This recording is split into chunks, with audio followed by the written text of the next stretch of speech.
കല്യാണം നിശ്ചയിക്കുന്നതിന്റെ 3 ദിവസങ്ങൾക്ക് മുൻപേ നമ്മളെ വീട്ടിലുള്ള പെൺകുട്ടികളെ ഒരുക്കാൻ വരുന്നത് ബ്യൂട്ടീഷ്യന്മാരാ.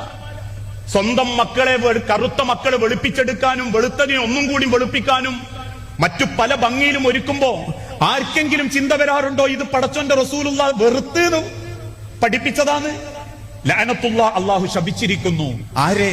അന്നാമിസാത്തു വൽ മുത്തനമ്മിസാത്തു, ചുണ്ടിൽ ചായം തേക്കുന്നവളെയും ചായം തേക്കാൻ ഇരുന്നു കൊടുക്കുന്നവളെയും. അൽ വാസിമാത്തു വൽ മുത്തവസ്സിമാത്തു, പിരികം വടിക്കുന്നവളെയും പിരികം വടിക്കാൻ ഇരുന്നു കൊടുക്കുന്നവളെയും. ഞാനല്ലട്ടോ, ഞാൻ പറഞ്ഞതാണ്, നിങ്ങൾ വേണ്ടാന്ന് വെച്ചോ. അള്ളാന്റെ ഹബീബ് പറഞ്ഞതാ, പ്രവാചകൻ സല്ലല്ലാഹു അലൈഹി വസല്ലം പറഞ്ഞതാ. ലയകൂനന്ന മിൻ ഉമ്മത്തി, എന്റെ ഉമ്മത്തിൽ ഒരു കൂട്ടർ വരും, ലോകം അവസാനിക്കാറാകുമ്പം അവരുടെ അടയാളം അല്ല വേണ്ടെന്ന് പറഞ്ഞ പലതും അവർ വേണമെന്ന് മരുന്ന് വെക്കും.